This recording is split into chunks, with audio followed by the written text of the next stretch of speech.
Welcome to Point to Rise, your podcast that gives you permission to dream big, take messy action, and turn your talent into profit while turning your back on perfection.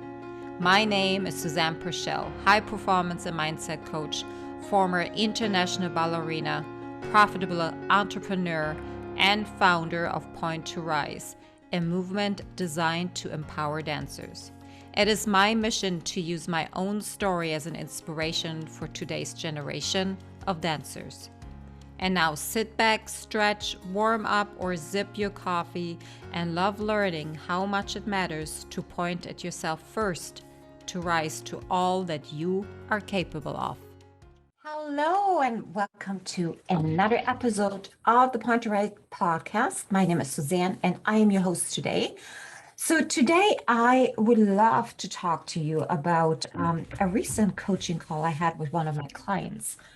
And it was a very, very interesting discovery around setting up a morning routine. And speaking from my own adventures around the understanding the importance around morning routines, and routines in general, actually, and where we're actually falling off the wagon and why that is. So my personal experience with morning routine was always, here was my excuse. This is too structured, that it doesn't leave me any room to breathe. I cannot do the same thing every morning. This is not what I need. I need freedom. And you know what? And I didn't do anything. I didn't sit down to meditate. I didn't write. I didn't read. I just went straight to my phone. I went straight to my computer and I did straight the things that were sucking out my energy versus setting an intention on how I would like to see the day go. Now, I understand that all of this mindset work looks like it's very elusive. It's not tangible. It's not something that perhaps will give you like hard cash in your hands right away. Like you won't have a result the next day, but neither will you have a result right away if you work hard once in a studio. Right? Like we're just so accustomed to that. When we're putting something in, we want immediate satisfaction.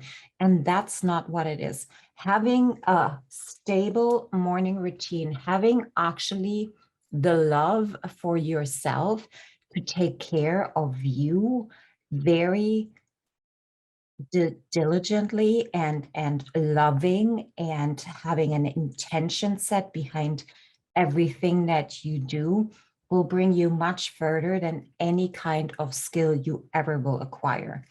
So the struggle was that we talked about, it's like, I don't see that it's working. I have done this before and it did not lead me to the outcome that I wanted to see. And if this is you, if this is speaking to you, if you've had the same thoughts around meditation, writing, reading, walking in nature, taking cold showers,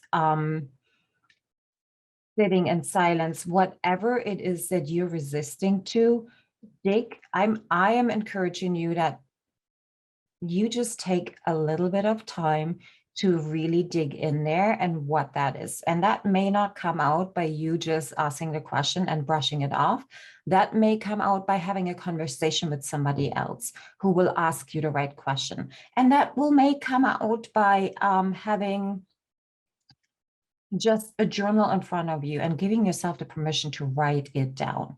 So here is what we actually came to discover, that the outcome that didn't happen the way she wanted it to happen was actually because it wasn't meant for her. There is still something better for her, in space, in place, something in her life something that she still needs to learn.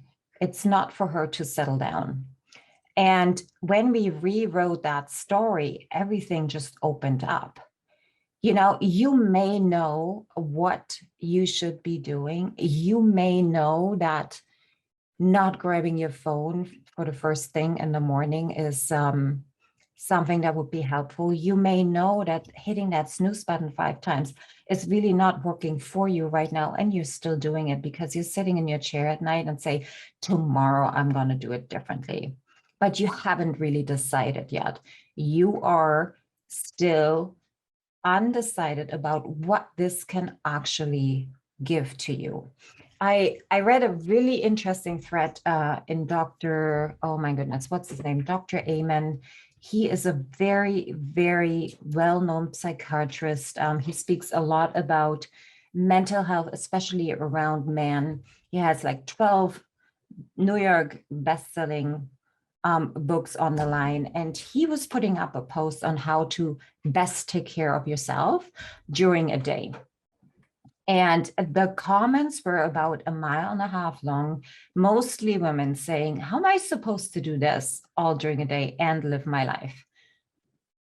How am I supposed to put so much time into me and then work 40 hours and cook and raise my children and build a career and build a business and I'm saying that's the wrong approach. Why aren't you doing it? Because if you were, you wouldn't be asking these questions. Your mindset would be already shifted into a completely different perspective. And this is exactly what I'm seeing, particularly in performing artists, so much. We're making these excuses. We're falling back into old habits around what is good and not good for us because it's familiar, not necessarily because it's good for you, because it's familiar. And you're pushing back to just have these habits not die off and to stay. Okay. And the way we can really make a change you can make that change in your life is by starting very small. Like, why don't you just have the goal of not hitting your snooze button tomorrow morning? Try that. Do that for 2 weeks until you automatically jump out of bed without feeling that I haven't had enough sleep. I haven't had this. I can't do this. What if you just don't hit that snooze button and really get up in the morning when your alarm goes off? And then you can start with, oh, why don't I just, after I went to the bathroom, sit down and meditate for 2 minutes? What does that do? How does that feel? What else can I do on top of that? And it's not like everything changing at one point. That is not going to set you up for success. Change only occurs when you softly go into the transition and you set yourself up for success, meaning that on the other end is something for you that like a how do you say that? Not a surprise, but something that you want. For example, let's say you get out of bed, you didn't hit your snooze button, you get to, I don't know, go have a candy in the morning or whatever really, really feeds your soul. You know what I mean? So it was really interesting for me to see that when we have conversations around where we're stuck and what our resistance is around routines, morning routines, and when we're blowing this up a little bit, of really taking care of ourselves, because we can literally find all the excuses in the world to not take care of ourselves. We can find all the excuses in the world to say, hey, this person needs me, and therefore I have to put myself last.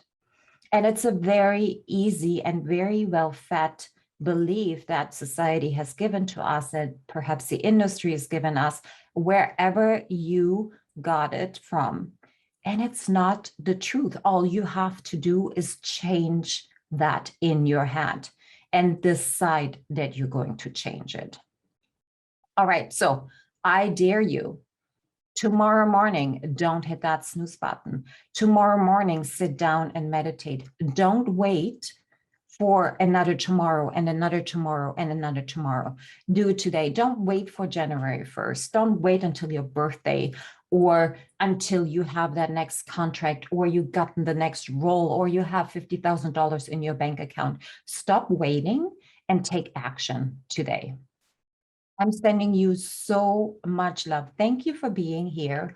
I will be back very, very soon with some more surprises, more guests, and I thank you so much for listening all the time. As always, share your biggest takeaway. I want to know what resonated with you, and also share what didn't resonate with you, what you're calling BS on. Sending you so much love. Thanks for being here, guys. Bye. Thank you so much for listening. If this message resonates with you, please pass it on to someone who needs to hear this right now. And if you like what you've heard, your feedback will go a very long way.